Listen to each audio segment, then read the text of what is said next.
This is Columbus Concerns, a public affairs presentation of North American Broadcasting. Here's your host, Mark Neuse. With us today is the Chief Deputy Fire Marshal for the state of Ohio, Richard Sluter. And Rick, thanks for coming by today. Thank you for having us. Now, I know that you're always trying to recruit volunteer firefighters, and you have a new tool to do that. Can you tell us about it?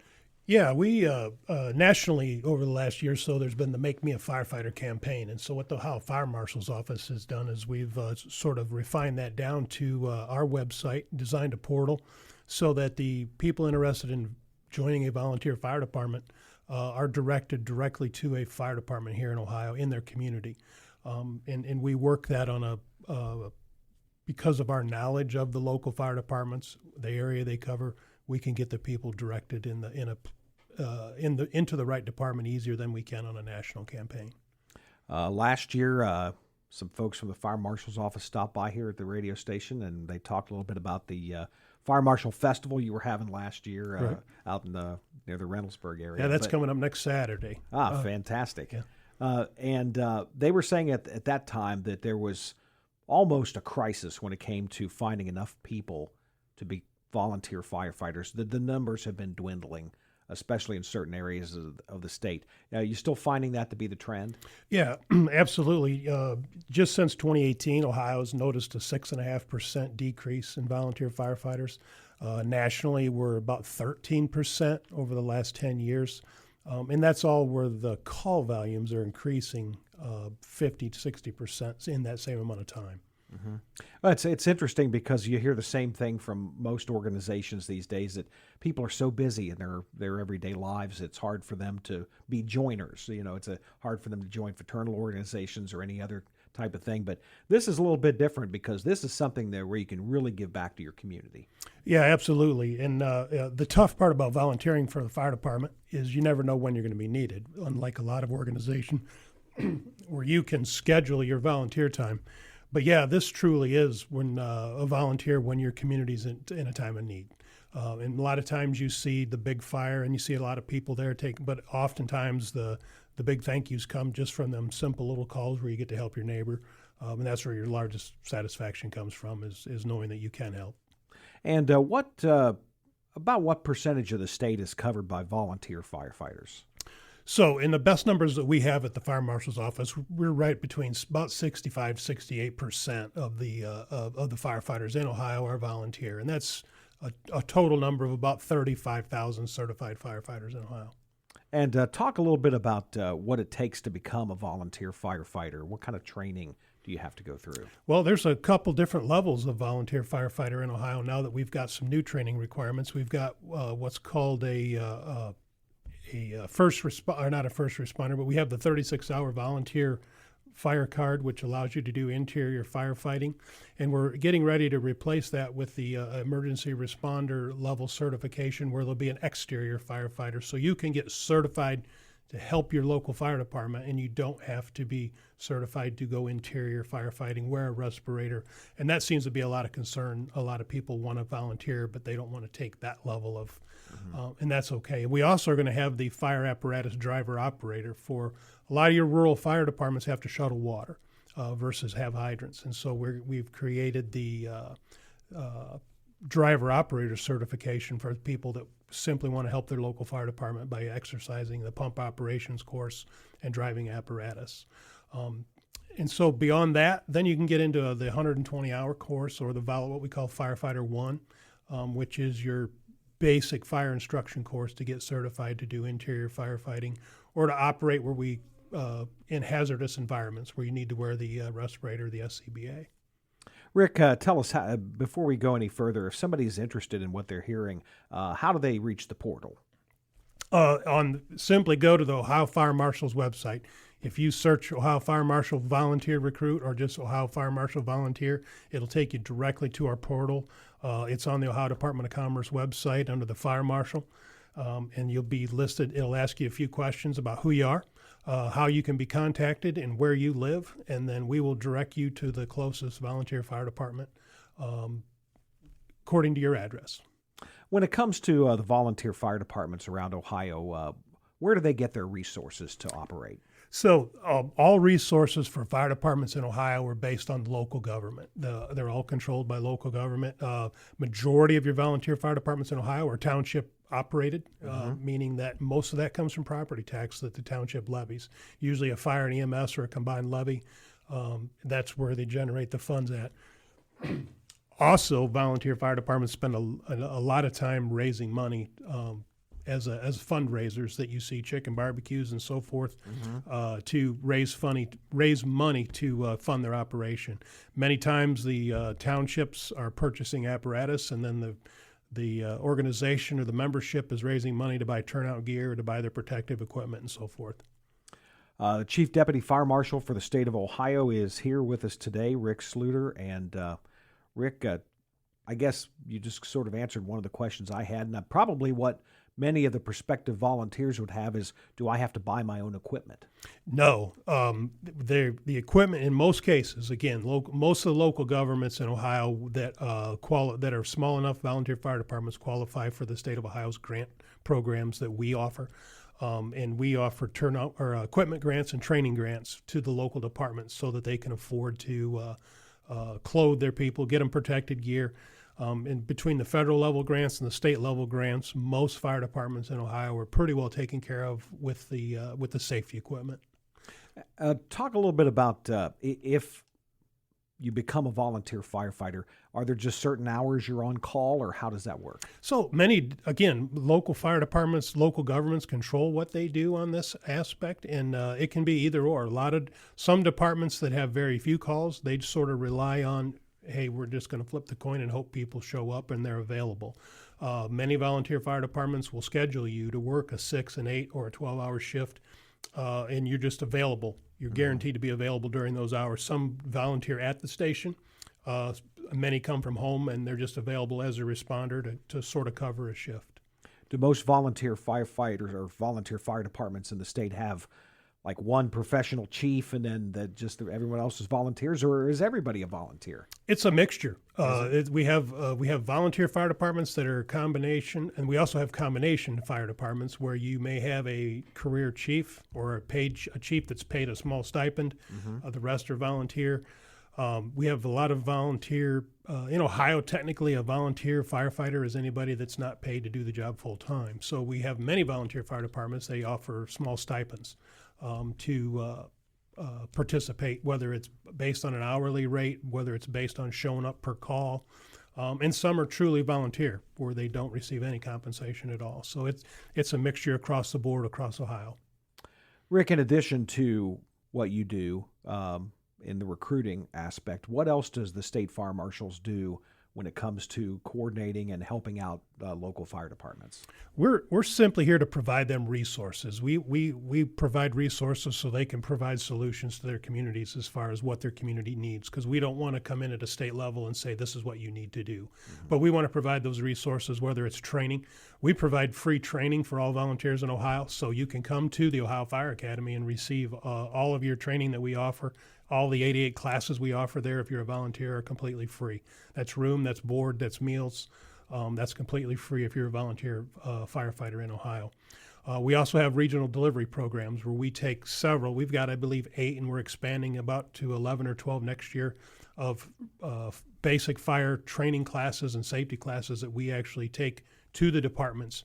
We set our skills trailers up, and we offer 2 to 3 to 4 day trainings at these departments across Ohio, where we go to, say, one county and invite all the fire departments from that county to join us at a several-day training event. So if I became a volunteer firefighter or prospective volunteer firefighter, and I came for the training at the Fire Academy, and that's in Reynoldsburg, is that correct? That's correct. Okay. East Main Street in Reynoldsburg.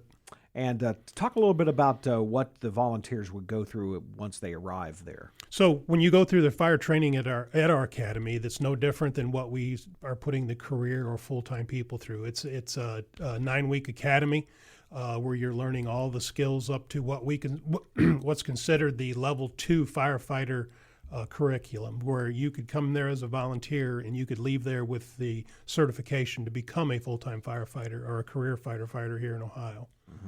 So it's pretty intense training then. It sure is, yeah. Anything less, of course, would put their lives at risk. Exactly, and we don't want to differentiate when you come out there. Hey, this is the firefighter training. Now, in the local communities, many will receive the basic level training so that they can begin to operate. Because we don't want to provide a one solution for everybody. And you go to your local fire department, you can get your basic level training, Firefighter 1 training, and you can start out learning on the job. After you receive your certification, start wearing your SCBA, your respirator. And then as you progress through your career and continue certified programs, you can build that up into a transition course and eventually receive that same level of training. What are the qualifications for becoming a volunteer firefighter? Age qualifications or health qualifications? Okay, there's no age qualifications in Ohio as far as that goes when it comes to volunteer firefighting.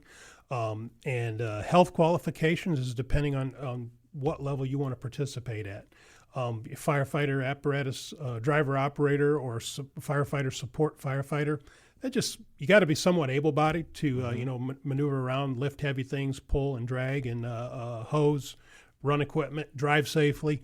But when it comes to interior firefighting, now you have to be, you got to be somewhat physically fit, and you got to be healthy enough to pass a medical screen like you would if you wore a respirator at any other job you worked at. To safely, basically the respiratory qualifications to where you can breathe unobstructed.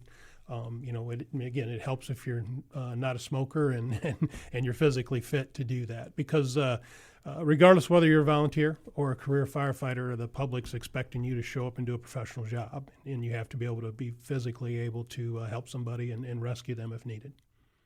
Rick Sluter is here, the Chief Deputy Fire Marshal for the state of Ohio, talking about the new portal that they have to make it easier for Ohioans to connect with their local fire departments and become volunteer firefighters. And again, just go to the Fire Marshal's website and you can get a link to the portal and probably answer most of the questions that people would have when it comes to becoming a volunteer firefighter. Obviously, men, women, everyone's Everyone, absolutely. Everyone's welcome. I've been in the fire service 35 years now, and females were very slim to none in the fire service. But the fire department I come from up in Northwest Ohio, we're up to about 35% of the volunteers are female now, and the staff, so that that's been growing exponentially across Ohio and across the nation. Have the number of fire runs been increasing in Ohio? Absolutely. The number of structure fires is actually down, but the number of calls to the fire department are increasing because we expect more from them on different types of calls, whether it's traffic crashes, hazardous materials calls, suspicious package calls. So the level of expertise that we expect from the fire service has gone up, and the public doesn't differentiate between a volunteer fire department and a paid fire department. They expect emergency services. And also the amount of emergency medical calls is going up. And many times our volunteer fire departments are the first responders for those EMS calls, because the EMS call is much more than just the ambulance ride to the hospital. It's getting the person out of a house, getting them safely in an ambulance and to the hospital. And majority of the time that involves the local fire department. So, Rick, on one hand, you have increasing number of calls, and on the other hand, decreasing number of volunteers. So it's a tough situation right now. And do you have any goals when it comes to the portal or how you want to increase the number of firefighters? So recruitment is always something you have to do locally. In your volunteer fire department, you have to really get your community engaged. What we want to do at the state level is just give them the tool to do that, so that communications tool is out there. It used to be you relied on word of mouth, where a buddy knew that buddy, and that's how you got on the volunteer fire department. And we know in society that that's all changed now. And so we've adopted that social media thought process. That's what we've got out here on this portal. And we just want to make it easier for the new methods of communication that we have in our social norms to, hey, that's part of getting on the fire department, is here it is, and people know about it, they're willing to do it, and they feel comfortable. Many people are scared to research what the fire service is about because they just think it's not about them.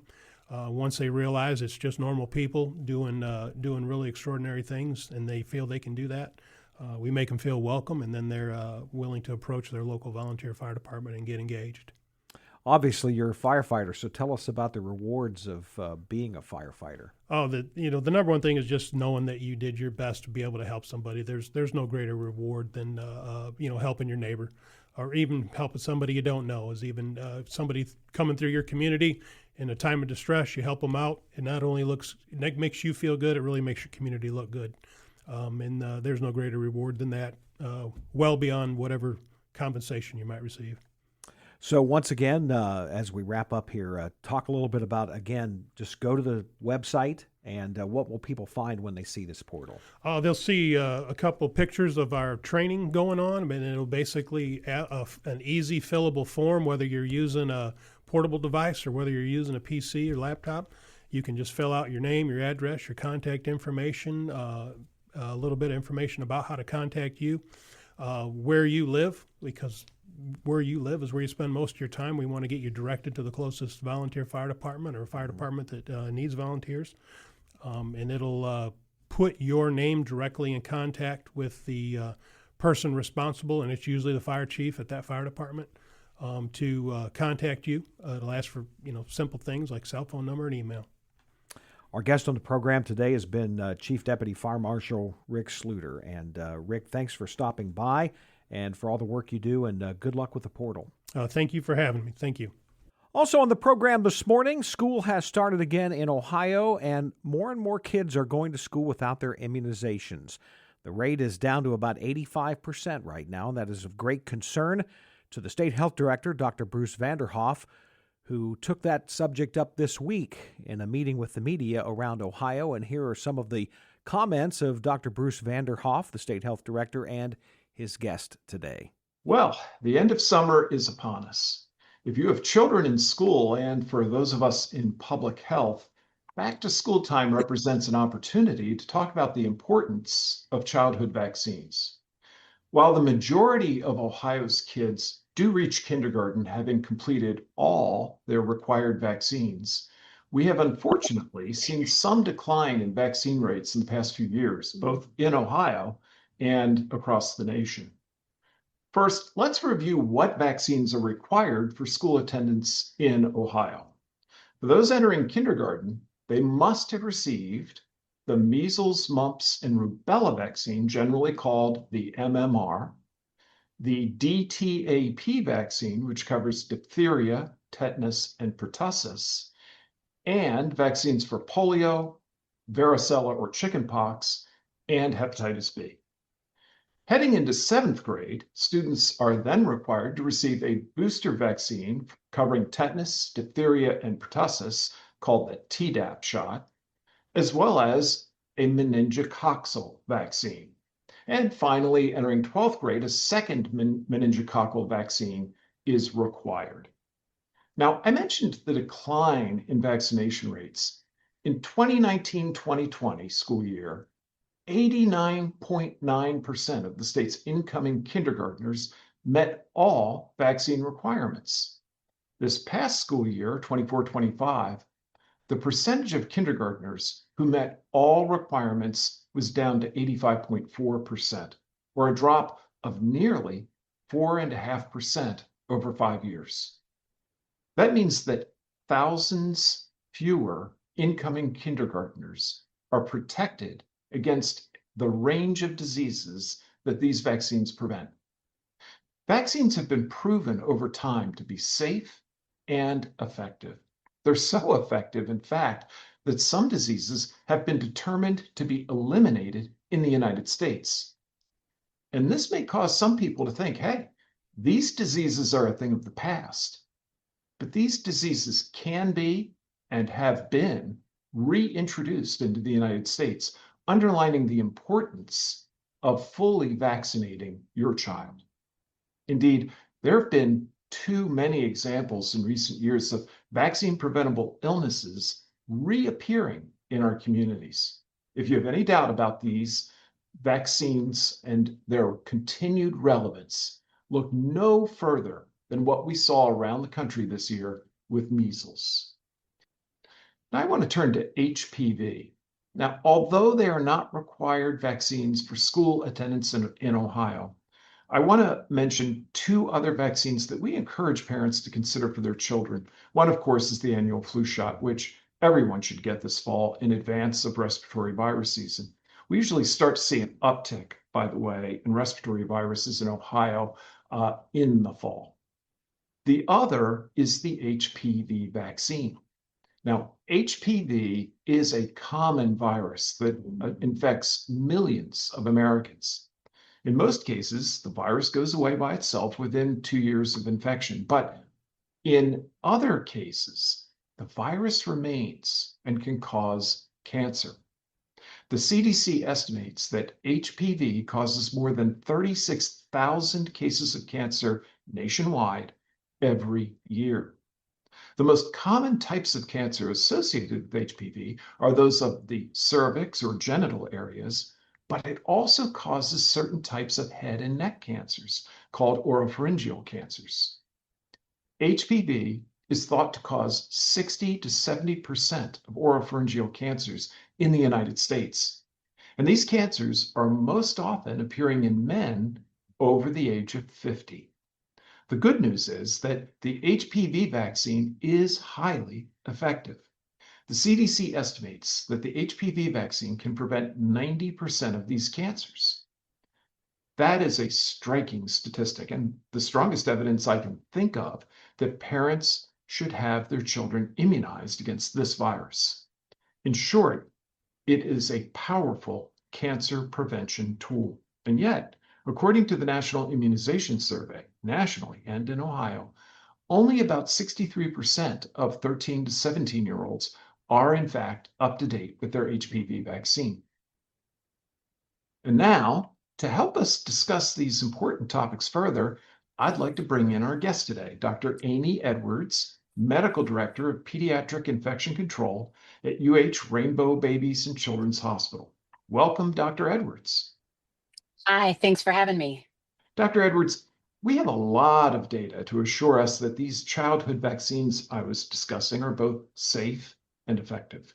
Could you speak a little bit more to that, especially because we know there is some concern among parents about potential adverse reactions to receiving one of these vaccines? Yeah, I really appreciate you asking that specific question because I know right now there's a rumor going around or a thought going around. I don't really know what that vaccines don't undergo safety trials. I don't know who started that. I don't know why it's spreading, but that is not true. All vaccines that are approved for use by the FDA in the United States have to go through phase 1, phase 2, and phase 3 trials. And each of these 3 trials has a safety component to it. Furthermore, after a vaccine has been approved for use in the United States, it has what we call post-marketing or post-approval safety monitoring. Everybody knows about VAERS, but there's actually several different safety monitoring services for vaccine safety events. Not just in the United States, but countries all over the world have vaccine safety monitoring services. And so we get pre-approval safety data from phase 1, phase 2, and phase 3 trials. And we get post-marketing safety data on vaccines. The most recent study that came from Denmark was published in July. It had over 1 million children in it. There are hundreds and hundreds and hundreds of other safety studies, both pre-approval and post-approval, that all uniformly show that vaccines are very, very, very safe. Most adverse events are things like, injection, pain at the site of injection, maybe some swelling, redness, low-grade fever. Even that is not universal. Most kids don't have side effects at all. And that very significant adverse effects that might require medical attention are exceedingly, exceedingly rare. Some in the range of 1 to 100,000 shots, some one event per million or 100 million shots. So these vaccines are very, very safe, and they prevent very serious diseases. Thank you. Let me turn now to the HPV vaccine. It's a vaccine that appears to be one that offers very clear benefits. appears that it has a substantial impact on reducing the risk of some cancers in both boys and girls later in their lives. Can you speak a little bit more both to the benefits of the vaccine as well as to its safety profile? Yeah, the HPV vaccine is amazing. And in fact, you had mentioned its ability to prevent cervical cancer. Australia actually has one of the highest uptake rates of the HPV vaccine, and they are actually on track to eliminate cervical cancer by 2036. Eliminate. Like, I don't think anybody was expecting that, but it's amazing the effects that they're seeing. They have a very high vaccine rate coverage in Australia. So it is very, very effective, especially if it's given before exposure. That's, a lot of parents are like, well, can't we defer that vaccine till my kid is a little bit older? We actually prefer to give it young because that would be before exposure. The effectiveness is as high as 97% in preventing cancer if it's given before first exposure to the virus, the human papilloma virus.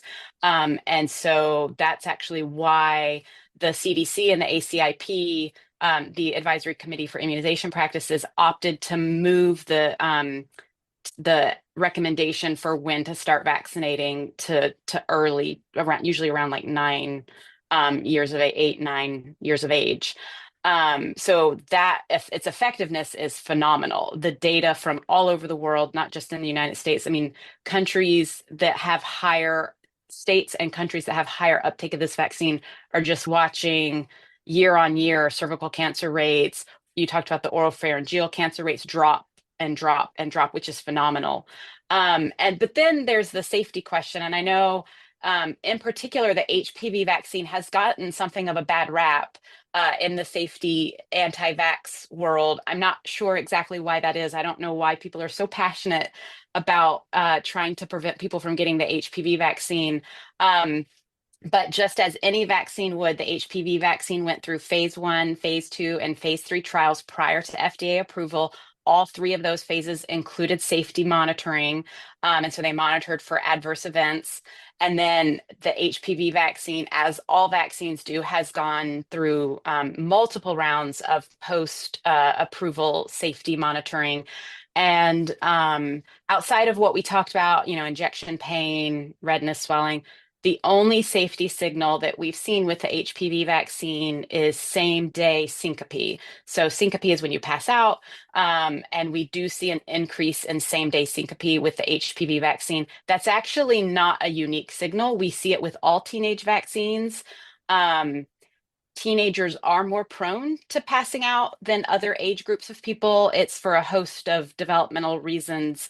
But we see with vaccination, or actually with blood draw as well, that teenagers struggle with same-day syncope. So it's not a unique feature of the HPV vaccine. We see it with the meningococcal vaccine. We see it with Tdap. We see it with blood draws, that tends to increase that risk of same-day syncope. You'll hear rumors about infertility. That is not true. In fact, the data shows that the HPV vaccine improves fertility because cervical cancer can decrease fertility because of the inability to carry a pregnancy to term. So actually vaccinated girls are more likely to be able to carry a pregnancy to term because they don't get cervical cancer. And then there's another rumor, I don't know how this one got started, that the HPV vaccine has killed teenagers. That is absolutely and categorically false. There is no teenager that has died from the HPV vaccine ever anywhere in the world. I want to make that very clear. So it's a very safe vaccine, and it is very effective, and it is most effective if given before potential exposure. So we do want to make sure parents are getting that for their kids when they're still young. Well, thank you so much, Dr. Edwards. I really appreciate that discussion. And again, some words about vaccinations for children from the State Health Director, Dr. Bruce Vanderhoff. I'm Mark Noose. Thanks so much for joining us today. We hope to see you again next week for another edition of Columbus Concerns. Thanks for listening to Columbus Concerns, a public affairs presentation of North American Broadcasting. You can send questions or comments about today's show to Columbus Concerns in care of this station, 1458 Dublin Road, Columbus 43215. Or email us at columbusconcerns@napcomedia.com.